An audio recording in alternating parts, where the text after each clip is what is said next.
What is up, everyone? Welcome back to another episode of the Panthers Nation Network. Look at gotten through FanFest up to preseason. Things are starting to matriculate a little bit. You can kind of see the vision of the team, and it's weird because you're still at the point of like, do I get excited? Do you not get excited? What do you do, right? I mean, I'm trying to temper expectations, I'm trying not to overreact. That's the main thing right now. Like, try not to overreact, try not to underreact. Just trying to take things for what they are, see it for what it is, and just go with it. Right now, I'm not trying to. FanFest doesn't really change much for me in terms of what I think the season will be. It was good to see the team though. It was that was my biggest thing. I just want to see the guys play. Want to see guys make plays. We saw a good bit of that. Saw young guys making plays. So I mean, for me, I think I saw everything I needed to see, and also some unheard of names that are starting to, bubble up the depth chart. No, they absolutely are. I think it was cool. Like, you could tell there was a difference because of the fact of fans not being able to be at training camp. Because, like, and maybe just because it was in Pickens last year, so it was a really stark contrast from, this Fan Fest to last year's, or even the year before. It was definitely the most, like, excited I've seen fans for Fan Fest. Like, it was a packed lower bowl. Even had people up at the upper deck. I can't remember if there was people in the upper deck. Right. Going to upper deck at FanFest is crazy. It is insane. Not gonna lie. It is insane. That's where I draw the line. I'm like, hey, dog. I'm either on the field damn near, or I'm not going at all. Yeah, I was genuinely shocked. I was like, I couldn't believe it. But I think you did get to see a lot of good stuff, right? You saw. It's funny because like Jimmy Horn had been not quiet, but had we were waiting to see the next wave of what he was gonna do. Popped off at FanFest. 2 touchdowns. Yeah, 2 touchdowns. I saw the first one. Definitely saw the first one. But again, you see that ability. You see the vision for what Canals would have for a guy like that, and him talking about, he's through the past couple of weeks talking about how this receiver room is built like a basketball team, different body types, guys that can do different things, and you start to see like, okay, he's getting that receiver room that he likes and starting to match it up with his playbook. You see the vision a little bit in those instances. Yeah, no, you absolutely do. And they were able to, really dole it out. They did the ones and the twos, right? So you got to see everybody. And, I wouldn't put much stock into – and they did it on purpose. T-Mac would run with the ones for that team, but, then you had XL on the twos, right? I'm not putting that much stock into, who it is or who it's not. As far as ones and twos goes, or the black team versus the white team, I'm not putting that much emphasis on it. But you saw, the target T-Mac, target XL. XL got a touchdown, right? Like Adam Thielen as well. So it was cool to see the offense matriculate like that. And then also to see them just do, different stuff. Never would I have thought they would have had Sam Martin throwing to Lathan Ransom. And then credit to Jimmy Horn. Jimmy Horn stopped the touchdown. He tackled him at the 2-yard line. He was flying down there, too. But Lathan Ransom was wide open. You saw the speed on Ransom, too. Yeah, but I saw him open up a bit. I was like, didn't know you had that in your game. No, I did not at all. You know what I'm saying? So I mean, yeah, it was cool to see the versatility, them really trying things. It felt like, look, you want to push the envelope a bit, see what we can and see what we can't do. I think it was a good time to do that, especially in front of the fans. Yeah. Now, of course, one receiver they didn't get to see, Hunter Renfro. Hunter has still yet to return to practice as of Tuesday, August 5th. So that they're looking at a hamstring injury. They don't think it's going to be anything too bad as of right now. But, having him not practice for the last week is a bit concerning, especially when you're trying to, mesh into this offense that you don't know. And you're like the youngest guy or the least experienced as apart from I guess Jimmy Horn or T-Mac. But right. You don't get to be there. So that's going to cause some issues. So I'll be interested to see how they go about, especially this first week of preseason. Yeah. I'm a big concern about that as well. Like I said, I want to see. Our biggest concern was, health for Hunter Renfro. We know if he's healthy, we know he can play. We know what he can bring. But being on the field is going to be a big part of that. But I mean, it is a chance for young guys to get to step up and see what they can do. I mean, this is the time of the year where you want to see guys take somebody's job. I mean, now I don't believe he's there. I don't believe anybody's getting their job taken with this current group of receivers. I think 7 of those guys are gonna make the roster. Like your UDFAs like Kobe Hudson and Jacoby George, those are gonna be guys that are potential practice squad guys, and that's the best you can hope for those guys. But I do want to see guys step up. Jimmy Horn continuing to take those necessary steps. It'd be great to see him be more than just a special teams option, because that's kind of where I have him pegged that right now. But if he can continuously grow into an offensive role, I'm all for it. Yeah, I think you're right. Like, I think the best part about it is it showed that like there's going to be a necessity to have that many Panther receivers on the Panthers, right? Like, you're going to have 7 guys because there's going to be health issues, injury issues. Like, there was a scary moment with XL where he got, it was a bit of I don't think it was a hospital ball, but like he was going up there and he came down weird and he got up limping. And even Adam Thielen was like, yeah, that's scary. I know exactly how that can go. Now, of course, XL's been back in practice, so there's no real concern there. But health in and of itself, across the whole team, is going to be a huge concern, right? Like, they already know about, Derek Brown. He didn't get to do Fan Fest. He's probably not. He still hasn't really fully practiced yet. He had like 1 or 2 days of pads, and he's not going to be practicing against the Browns when they come to town. It'll be interesting to see how preseason goes. But not having Derek Brown out there is also a little not concerning. I think they're definitely taking their sweet time with him. Yeah, it's one of those things where it's like, I want them to take their time with him because I care about him being healthier more than I care about him getting these preseason reps. I understand there's gonna be a slow start probably to his season, like whenever he does get to come back full time. But I just want it to be handled correctly. I don't want any lingering issues. I don't want anything that takes away. It takes away more time in the regular season than what has to be taken. So, I mean, just one of those things that you just got to continuously monitor, continuously keep in touch with. But as of right now, I don't think we can hope for is that the team is handling it the right way. Yeah, that's like the big concern, right? And especially for the defense, like I think that was the good thing to see for FanFest to show the fans. Like, I mean, and I told y'all last week, and it continued. The defense is flying. Mm-hmm. Like there was one rep, and it was Lathan Ransom laid the wood on TJ Luther. I mean, in the end zone in FanFest, and he just rocked him. And they were, flying around, like, not giving Bryce any sort of leeway or Andy Dalton any sort of leeway. Like, Bam Martin-Scott got a pick there, a diving one, very reminiscent of the Gamecocks diving pick, right? It wasn't him, it was Boogie, but either way. I'll take it. Like you said, I mean, seeing guys like that make plays. You know what I'm saying? Like you said, the defense playing with a different mentality, a lot faster. I think we're a lot more athletic across the board too. Yeah. Than we were last year. You know what I'm saying? And especially our front. Getting to see that front work, how they plugged up the run. I was like I said, I'm excited to see what we have moving forward because I think we did add depth to that front. So even with Derek Brown being out, I think we can survive. Whereas like last year, that was it was over. Brutal, right? Game over. But if Bobby Brown and Turk Wharton can mesh and bring in, because even if DB and Ashawn get another year together, like Ashawn was a quiet, unsung hero all last season, a workhorse and a run stopper and a play stopper. So if you have Bobby, who's now your true nose tackle, and you give Ashawn and DB the chance to really try to make some movements happen to get to, because that's the biggest thing is for this defense is going to be getting to the quarterback, because the defensive back room is still a bit lackluster. And I don't get me wrong, Damani Richardson has continued to have a really good camp. He had a great camp last year. He's had a great camp this year. Outside of that, guy who's had a really, really good camp is Corey Thornton. That's the guy I was thinking of. Dude, we talk about those unsung guys, like hearing his name come up a lot, seeing how he played against T-Mac during Fan Fest. Like, yeah, it definitely positive signs. And a guy that we needed to step up because we need depth in that cornerback room. Like, it's crazy because he came up out of nowhere. He's listed on the depth chart as like the 4th guy, but he's not. I mean, he's been in reps with the ones, and especially the day where, because they give Mike, Jack, and JC a lot of vet days, yep. Which I'm okay with. Yeah. They need their rest, especially from a matter of like they have their chemistry.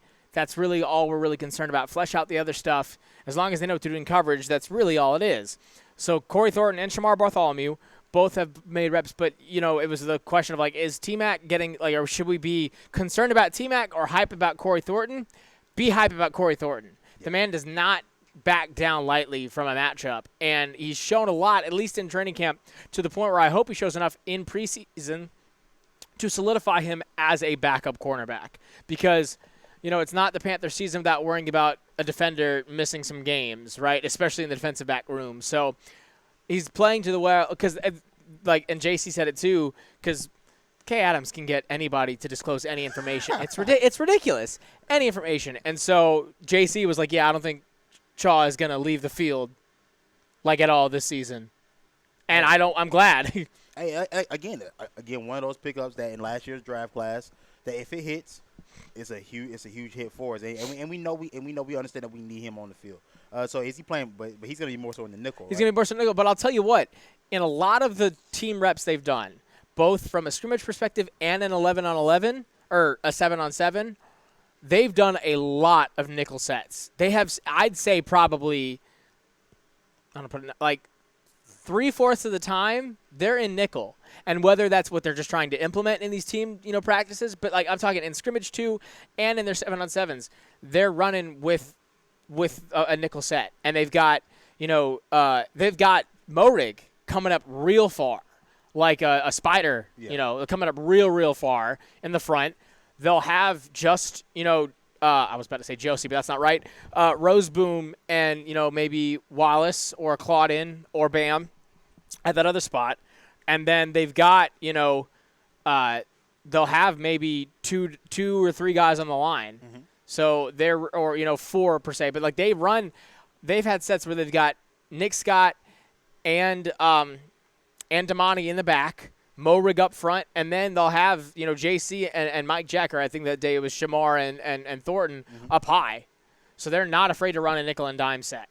Hey, look, again, if Avera can trust these guys, and if these guys are getting the system down, then cool. I mean, I know this upcoming week is huge.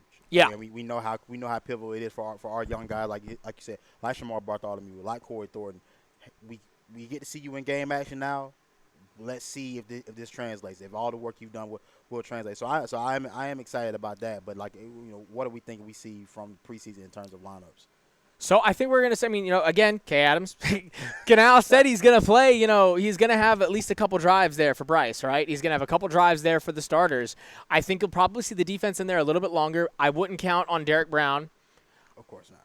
I'd give JC maybe a drive or two. They've been real, like he didn't even participate in team stuff for FanFest. Yeah, no. So that was any indication. Obviously it's a different situation. But I think, at least for the Browns one, I'm not entirely sure that JC sees a whole lot of field time. Mike Jack, I think so. But if they like what they see from Corey Thornton, Shamar Bartholomew, Damani Richardson, Lathan Ransom, I don't know how much time they'll get. I think the linebackers will rotate. I think specifically because Roseboom needs time with the green dot and, needs reps calling defense. He doesn't have that. He's never been in that position. So, you got to get him out there. Offensively, I think you'll see Bryce. I think you'll see at least the offensive line for a rep or two, or for a drive or two, right? I don't know how long you see guys like, Timo. He doesn't really need to be out there. I think you'll see a good amount of – I think you'll see less of – I think the least amount you'll see from a receiver is, to be honest, T-Mac or Thielen. Solely because they had T-Mac out a lot for FanFest, but I do think they want to, keep him – pristine, right? Mm-hmm. I think they want to get, and they know that it's a lot of instinct with him. Now, don't get me wrong, he could play the whole first quarter. I know there are guys like, Jimmy, XL, that they're going to run a lot with, Trevor Etienne, Rico. I'll say, I talked to Chuba Hubbard this week. Oh. That'll be out on social later. Yes, shameless plug. I got to talk one-on-one with Chuba this week. And, I got to talk with Chuba one-on-one this week. And Chuba said, for him, this is probably the best rookie class he's seen since being with the Panthers. Yeah, I imagine so. So that's, pretty telling about what he views from Etienne, Jimmy Horn, T-Mac, Mitchell Evans, across the board offensively, and then maybe even from a UDFA perspective, right? Because they do like to have guys like Kobe Hudson in there, running around. But if Chuba's given that, stamp of approval, that's a pretty good sign. Yeah, look, I mean, and we know how pivotal it is. I think obviously last year was, that being Dan Morgan's first year drafting.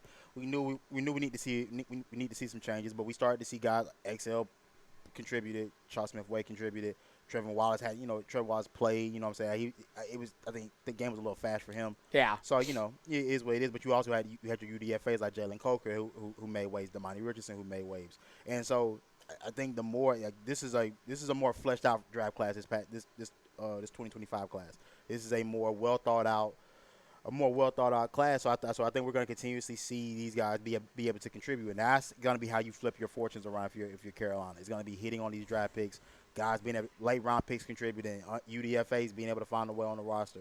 Like those are the ways that you flip your seasons around, and give yourself good fortune moving forward. Absolutely. And so it'll be so like, especially defensively, with it's going to be all eyes on the defense for this first preseason game from not only just fan perspective or market, but from a national perspective too, because there's been so much discourse since the draft about Shedeur Sanders and whether or not he is going to pan out. And obviously you don't put a whole lot of stock into a preseason game, but now being given the starting nod due to, injuries to Kenny Pickett and Dylan Gabriel, whether or not, they bring in Tyler Huntley, but how much he actually will do this short of a window, people are going to be looking at you to say, okay, is Shedeur going to disprove people this quickly, or can a defense show, okay, he's not as good as he says he is? Look, man, there's going to be a lot of eyes on a lot of people. It's going to be a lot of eyes on a lot of people, because obviously I think if fans were able to go to training camp this year and see the joint practices. Oh, it'd be packed. We know how the turnout, Packed. would look. I want to say, I'm looking at my young DBs and I'm saying, hey, look, perfect opportunity for you guys to go out there and get some work. If you don't play I imagine Mike Jack and JC, if they do play at all, like you say, it's only going to be one series. Corey Thurton, Bartholomew, if you do get to work against the ones of Cleveland, so if you get to work against a Judy, if you get to work against I don't know if Sidney Tillman's a starter, but I don't know the other. I honestly, I don't know the other receivers outside. He'd have to be, right? I would imagine so. He'd have to be, right? Right, but if you when you get your opportunity to go up against those guys, how do you handle it? It's a big test for all of these guys in terms of their careers, and it's one that keeps me intrigued as a fan. I'm gonna be tuned in watching to see how these guys actually operate in game time scenarios. Absolutely, because for me, I'm not concerned about the offense really at all. There's nothing about the Browns other than Myles Garrett coming to town. So how do you do from a line? That's why I think the offensive line will play as long as Bryce is in there, and then probably give Corbett some more reps just because of the injury, but also needing to get refleshed back out at center. Icky probably needs to get some reps. Outside of that, I'm okay with everybody else, taking some time. And they've been running, different guys in and out. Jarrett Kingston for center has been kind of switching it, trying to figure out what they want to do there. And then, but yeah, from also not only from defensive backs, but I need to see Avero in full force. I need to see what you're doing with this front seven. Get after Shedeur Sanders. You got a mobile quarterback there you go, because even if it's not Shedeur, it could be Tyler Huntley. Two very mobile quarterbacks that you're going to be going up against. It's a great way to start off your year. Right. So how do my guys like Princely and Nick Gordon handle that? Right. You know what I'm saying? How do they go out? I think another guy too. I mean, you mentioned Icky. What's actually going on with Icky? Because I've heard a myriad of different things over the past couple of weeks. Is he having a subpar camp? Or are things being taken out of context with him? I think not necessarily out of context, but put under a microscope, right? When you look at it in a vacuum, and I'm not trying to make excuses for Icky, but he's obviously someone who's more of a scapegoat for Panthers fans. It's very easy to pick on Icky, especially when we talked about it. Icky went from being, quote unquote, one of the more pivotal pieces of your line to now he's your biggest concern because the rest of the line is A-okay. Yeah. They go and spend, big-time money on Hunt and Lewis. Timo is solid and is not going to, now the biggest question is this his last year or not? Right. And then Corbett is just for injuries, but when he's in, he's solid, right? And so Icky is the weakest link. Having your weakest link at that tackle position is rough. And so because of it with being Bryce too, I think there's always been a lot of heat put on Icky. In the vacuum of training camp, these reps are meant to, be berating for offensive linemen specifically because most run plays don't really pan out in training camp, right? Right. You're not really tackling, you're going full force, but you're not. It's easy to plug up a hole because not against anything against the running backs, but they're not going 100%. Right. Because especially if they're not in full pads. Yeah. Now, he has been getting beat and blown up a little bit, but I to me would like to think it's like the T-Mac Corey Thornton, but at a different level. I think the defense is looking a little bit better than we thought. I think he's going to get – so, again, up against, I assume, Myles Garrett. Not going to be the best look to start. Now, that's to say if Myles Garrett actually plays preseason reps, right? But I'd say preach patience because I'll tell you what, I don't really know if there's a better option behind him. There's not really a starting left tackle that you wouldn't have to pull from somewhere else on your offensive line and recalibrate. Yeah, nobody I think can go 17 games. No. And hold it down. Like the best case scenario is that Ike Kwanu works out. Yeah. We're able to move forward with him as the staple at left tackle. Figure out what you want to do at right tackle moving forward, depending on how the Timo situation works out. But I had to ask because I mean it seems like people are like there is starting to be a growing concern, and the more especially if he isn't solidified after this season, what is it that you look for moving forward in terms of drafting? You know what I'm saying? Like, So you're in a good spot right now. He's still on his rookie contract, right? And they're more than likely going to, defer at some point, right? Actually, I think they already took the 5th-year option. Come to think of it, yeah, I think they did because he's the class right after JC. Yeah. JC getting his contract, so that's going to be like both Moten and Icky are going to be up at the end of the year. Yeah. So that your 2 tackles being up, one being potentially near the verge of retirement. He's been in the league for Lord knows how long. And then Icky, depending on how he pans out this year, are you willing to give him that money? He's not going to reset the market. You just spent a lot of money on Hunt and Lewis. I wouldn't be surprised for, Morgan to spend a lot of money in free agency next year. Right. Because they've been drafting spots too. But, like, Zavala he's a guard. He's not going to be able to fill in that position. Right. Yash Nijman is not starter caliber right now. So I think they're being patient with it. And I do think that patience is, a virtue, especially with offensive linemen, because we had these concerns with Icky last year in the offseason and even the first couple weeks of the season, and then he turns it around, right? Like the problem is that how much hand-in-hand does his issues have with Bryce being, rushed or forced to throw, plays that he shouldn't. Right. Because, again, that's been another thing, like not to press this envelope or, push the envelope, but Bryce has had a little bit of a interception issue or overthrowing. And, again, you could read it the same way. It's in the vacuum of training camp. He has less to be necessarily concerned about. Or are these defensive backs doing, are they playing a lot harder? Right. Have they learned 2 years for the most of them in? Because he threw what? I think he had 2 picks. Maybe just the one in FanFest, but there's some days he's had 3 or 4. Now these are team drills or one-on-ones, so pick is not necessarily the right word. And I'm trying to temper my expectations for this team because I just need to see that's why the preseason is gonna be important for Bryce. Yeah. Like there is no I was sitting them down that was a mistake we made last year, and I'm like, all right, and we definitely learned from that. He's not doing it again. Right. So again, there's also every opportunity to see this team play against other competition is a chance for us to be able to to gain some hope.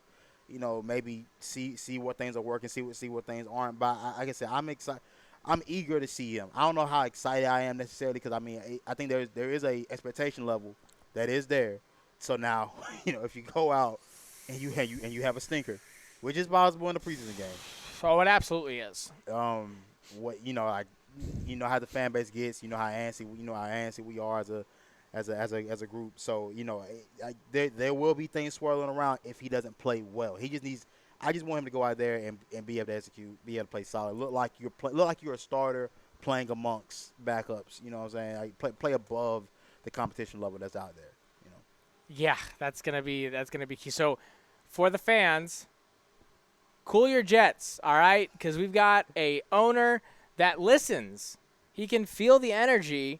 And so if Bryce is not performing, we've seen him pull the trigger not once but twice, right? Yeah, this does feel like the one regime where the fans have actually dictated what's going on. Like it's crazy to think, and I see me personally, I don't like that. I want to be able to complain and have my thoughts, and that not actually affect the $1 billion business that is, what I'm saying, the Carolina Panthers. Yeah. I don't need my opinions to weigh that heavy on y'all. No, and not for my owner to hear. My owner should not be having burner accounts. No, we don't know if you do. But, you know what I'm saying? If you do, tweet at us. Tell us what you want us to talk about. Not facts. All right? You feel me? But, so then, speaking of which, talking about, it's been nice now outside of a couple of them when, a receiver hits the trade block or, says he wants to go somewhere, gets cut. we're not the first to raise our hands as a fan base to say we want him, we want him, we want him, we want him, right? Like that's been nice. But on the flip side, what is your thoughts of Micah Parsons? My thoughts on Michael Parsons as a player, that guy, if he on a lot of teams, he can make a big difference for a lot of teams. He can make a lot of teams better. He can make our team better right today. If he were on our team, I could confidently say I'm like playoffs are a real thought. Like I wouldn't be fighting with the wild card. Like no, I think you can go win the division with a guy like that on the on your defensive front. Would I trade for him? The capital I think you would have to give up. I'm like, yeah, I think it'd be worth the trade. Now, can you now money wise, can you make it work? That's where I'm like, so I temper my expectations with that. But as far as like if he's out there, yeah, go get him. Yeah, I think this is the first one where I'm like, all right, Ramsey, it'd be great, right? Right. Or homie from the Colts. Was Justin Blackman? Justin Blackman, right? Justin Blackman. I'm like, okay, what are you gonna get? But like, yeah, for Micah, I think.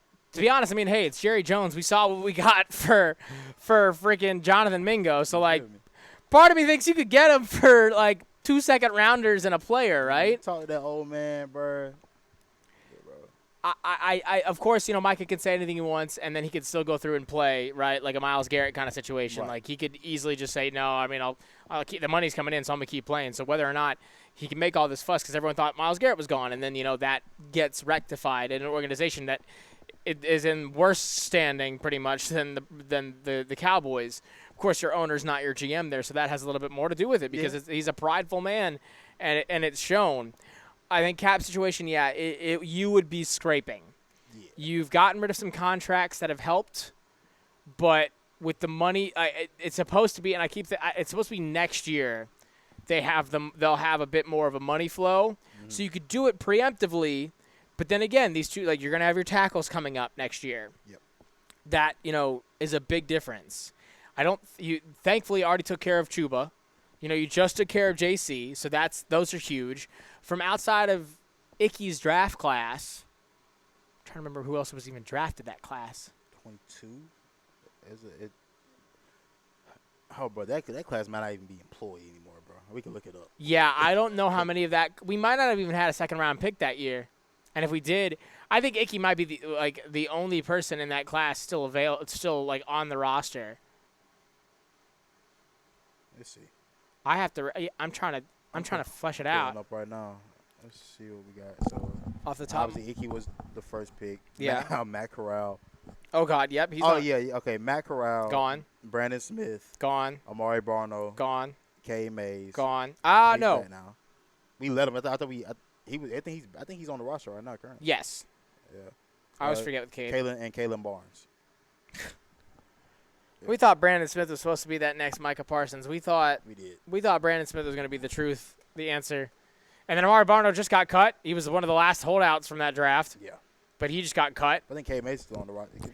Yes, I believe he is. He always – because I had forgotten that he wasn't when they re-signed him last year. He was on the Giants for like 2 weeks, and then he came back and did a really good job. So I believe he's still on the roster. Yeah, he's still there. And we'll be fine. And Cade Mays is the one guy we talked about earlier that could maybe help out at your tackle position. Mm-hmm. Still not, he's played everywhere on the fields. Brian Christensen as well could fall into that right tackle position. He's better as a left. So, that's probably where he'll stay. But no, for Micah Parsons, it would make your defense dominant tomorrow. Yeah, it would, from the way he plays linebacker, like it solves all the problems that you think you have, and it would make me forgive Dan Morgan for everything he's done to this linebacker room. Oh yeah, that would erase all worries and doubts and it would fit your system that you're running. Absolutely, yeah. So I mean, again, it makes sense. It makes sense from a scheme perspective. Players that are that dominant always make sense to me at that point. All the other guys being named, these are guys that are either they're not what they once were. They're still good, but they're not what they once were. They wouldn't be worth us giving up real capital to go get them. Parsons though, if you're talking about a play that I'm cool with giving up multiple first round picks for. So that's my question. You are Yeah, for that, yeah. real Absolutely. next year, first round picks. Yeah, for Michael Parsons, yeah. That because you got to think about in the NFL, right? These trades don't happen that often. They rarely trade requests get made, but they rarely ever go through. If you're gonna pull the trigger on it and actually make it happen, like I just saw Atlanta traded a first round pick to get James Pierce. Yeah. You know what I'm saying? Yeah, they did. So it's Crazy when enough. you think about Crazy. oh, would I trade multiple firsts for? Yeah, for Michael Parsons, for that guy, yeah, absolutely. I know the biggest question about Michael Parsons that people have, and the biggest critique is his play hasn't translated to playoff wins. No. Playoff success either. Like, he hasn't had big days in the playoffs. So I understand people. I understand the critiques from that perspective. But for us, we've not been there. No, we haven't. So and I can't really have that concern. You could give and that's funny how much the playoffs affects spotlight, right? Like Fred Warner is still one of the top linebackers in the NFL, but he doesn't get talked about as much anymore because 49ers are in and out of the playoffs, right? You talk about we saw with Shaq Leonard was a dominant linebacker. Colts do nothing. Now he's not. I don't even know where he is right now. I think he's just out there. I think he's just out there, which is crazy to think. I hear those concerns. I could say I'll go with what offense does he run? That's just the Cowboys for you, right? And so I think the one thing though, I think Morgan and Tillis, to be honest, knowing the contract situation coming up for him and then coming up for the team, I think we'll probably wait and push till trade deadline to make that move. I don't see them doing it before the season starts. Giving themselves time to understand, is Micah going to sit out? Is he really, really trying to get a trade? Right. Can you flesh out less of a cost for him, like a Brian Burns situation? And so, Brian Burns he was going for a couple first-rounders. Now, we're more desperate to move him. And I actually do need to understand, what is Micah's contract situation as of right now? I'm not understanding the actual hold-up. Is he due to get paid, or is he? No, I think he's just. From my understanding, I think he just wants some security because, we heard Jerry Jones say it, and I believe that, if I'm not mistaken, the Jerry Jones comments happened before the trade request. Mm-hmm. Where he's talking about, what all is necessary for this team, mentions that, and for everything that Mike has done for their team. Okay, so this is the last year of his deal. He's gonna make $24 million this year. Yeah. He wants to get extended. Yeah. Okay. Yeah, I understand. I want to put on the last year of your deal. Yeah. And typically, guys like that don't have to. No. Those guys typically are paid in advance. Like last year would have been the year to pay him. Yeah. And I would have paid him before Myles Garrett got his deal. Absolutely. But the Cowboys do this. This is here in the last decade. That's historically what they do. They'll wait till the last minute, and you'll end up overpaying for a guy where his money would have been obsolete if you would have went ahead and paid him 2 years ago. Especially with Trey Hendrickson still waving out his deal. You've got the market was gonna get, and he's not gonna get Myles Garrett money, but that gives you a good Micah Parsons should get maybe less than Myles Garrett at the particular time, but more than Trey Hendricks. I'm going to be honest. He maybe should get more than Myles Garrett. Nah, he should get less than Myles Garrett. He's not as good. I'm not going to lie. Of the guys that get after the quarterback, he's not as good as Myles. He's not as good as T.J. Watt. I think there's a difference here. Those guys are because T.J. Watt just got his contract T.J. too. Watt he just got his deal too. So, again, another team you could have beat to the punch right. to go pay your guy. I would have got him done before Myles Garrett got paid. I would have too. And now you really, again, before Trey Hendrickson, because if he gets a big deal, you got to give him a bigger deal than Trey Hendrickson. Right. And so then I have to ask at that point what is I have to see what's Myles' number, what's the number of his contract that he got. It was huge. Yeah, I gotta look at that right now. So he's got 4 years, $160 million. So annual salary of 40 M. See, you're not getting 40. Nah, no. Because you're just not as good as those guys. And I understand at times it's always reset the market. I'm cool with resetting the market when you're of that tier of guys. Yeah. So say in the quarterback market when it's Patrick, Lamar, Joe Burrow, Josh Allen, those guys are interchangeable depending on how you feel that day. So paying one getting paid over the other isn't necessarily it's just a game of leapfrog. It makes sense. But for you at that position, I know those guys are better than you. Right now. Like that's definitive. Especially when it's an interchangeable role for your position, like as a linebacker, but you're a pass rushing linebacker. Like that is your bread and butter. Coverage is whatever. Like you can, but that's not what. No, and so you're going up against pass rushers, edge rushers, right? Like you can line up on the edge and get around. The best of those guys. Like, no, you're not. You're. I mean, you're. I think you're an elite talent for sure. Yeah. And I think his production has been solid for. Like he hasn't disappointed in his production at all. No. But it just when I'm thinking about the best guys, I'm like. And so for the Cowboys who have nothing else going on for them, like nothing. Oh, they should be paying them. They should absolutely. I don't know what their holdup is because there is nothing. There's no getting better from this. So your defense is in shambles already. Like. You know, you're hoping Diggs can regain that fire that he had. Yeah. You know, you can't rely on. I don't think they gave Gilly any money. I don't think he went back. I think he's. He's in Minnesota. Yeah, he's in Minnesota. He's in Minnesota. Right, so you got no Gilly. You don't have. God. I mean, DeMarcus Lawrence is, I think, finally retired. Did he? I think DeMarcus Lawrence went to Seattle, bro. Oh my God! Did he really? I think. How is that man still in the league? I don't know. Hey man, shout out to him for. How many years has that been? Yeah, he's in Seattle right now. Oh my goodness! What year of his career is he in? He's 33 years old. Yeah, He's how old? He's 33 years old. Yeah, that's what I thought. This is year 11 for him. Lord have mercy. Yeah, hey, shout out to him, bro. No, because for a defensive end. Goodness gracious! His best years were like 7 years ago, like 7-8 years ago. Yeah, like he hasn't had double-digit sacks since 2018. I'm not surprised, but like, look at your defense is in shambles, your offense is in shambles. You're hoping Dak Prescott. I think the offense is a little bit more solidified right now. I think they picked up Miles Sanders, if I'm not mistaken. That's what your argument is for being I'm not saying that's not the argument, but there is still CeeDee Lamb there. There's still CeeDee Lamb. George Pickens there. There's George. So I forgot about George Pickens. Yeah, they got some problems on their offense, like for sure. If Dak Prescott is healthy. They also lost their starting two of their starting linemen, I think, right? Did they? Well, Martin retired, and then there was another one of their Zach something or other. I think also. Either retired or they'll be solid. I'm not saying this is gonna be like some elite unit, but in that division, that's even in that division, bro. It's like it's Philly, then the Commanders, yeah, and then Dallas would be sitting third anyway. I think Dallas would be sitting third regardless. I think Washington is like firmly in second right now. But when you're going up against from a quarterback perspective of Jalen Hurts and then now Jaden Daniels, like. And the weapons, I mean, we'll see what Debo can do on the Commanders, right? Like Jalen Hurts.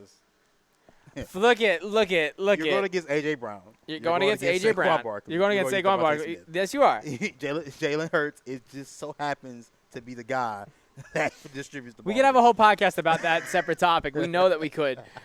But from a logistical standpoint, and especially much as Jerry doesn't want to lose to those, I mean, look at the teams they were going up against when it was Donovan McNabb like fronting the team, right? But the defenses they were putting out, they're like, we're going to go all out there and still make sure we beat the brakes off of Philly, we beat the brakes off of New York, and we beat the brakes off of Washington. So for me though, please don't pay him. Please keep holding out. Please do not pay him. I would love that because then I think by the time the trade deadline gets around, and that deal is a little bit softer, I think the Panthers will be in a position to understand. Okay, maybe we can cough up like an Adam Thielen, cough up.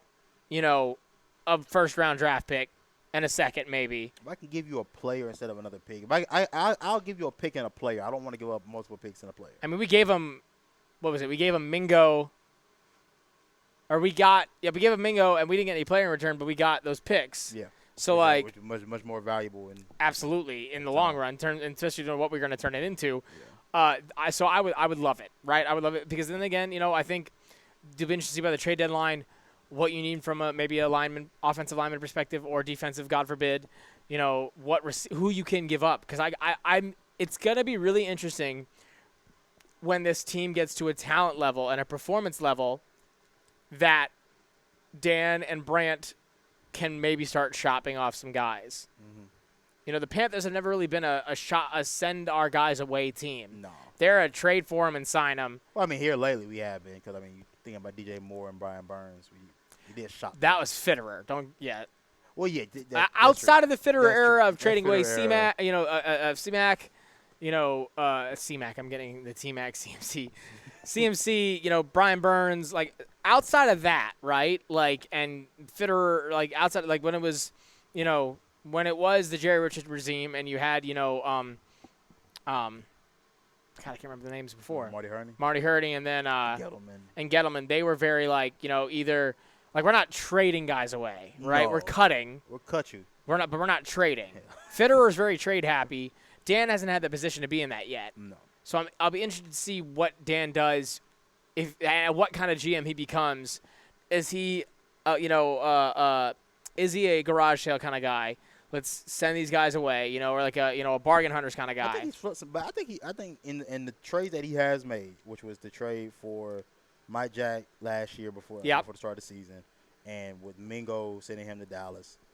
And I guess the trade for Fitter did Deontay, didn't he? No, that was Dan.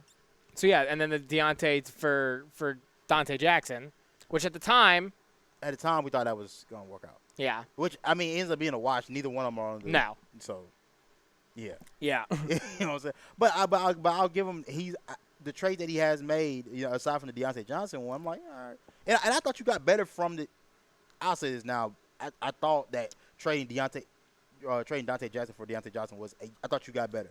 At the time, yes. At the time, I thought you had got better. I thought that even when they were playing, I thought Deontay Johnson played well. Yeah.